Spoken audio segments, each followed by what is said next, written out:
La doctrine du salut par la Seigneurie affirme qu'accepter Christ comme son sauveur implique forcément de se soumettre aussi à lui comme son Seigneur.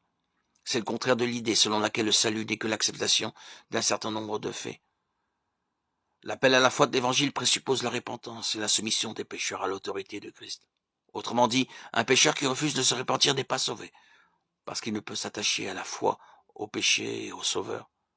Un pécheur qui rejette l'autorité de Christ dans sa vie n'a pas la foi qui sauve, car celle-ci implique de s'abandonner à lui. L'Évangile exige donc plus qu'une décision intellectuelle ou une prière. Son message appelle à faire des disciples. Les brebis suivent le berger, se soumettent à lui et lui obéissent.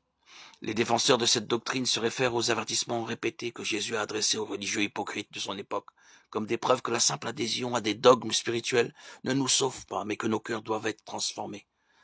Jésus insistait sur le prix à payer pour être son disciple. Celui qui ne porte pas sa croix et ne me suit pas ne peut pas être mon disciple. Luc 14, 27. Ainsi donc, aucun de vous, à moins de renoncer à tout ce qu'il possède, ne peut être mon disciple. Luc 14, 33. Dans le même passage, il parle de payer le prix. Ailleurs, il insiste sur une consécration totale. Celui qui met la main à la charrue et regarde en arrière n'est pas fait pour le royaume de Dieu.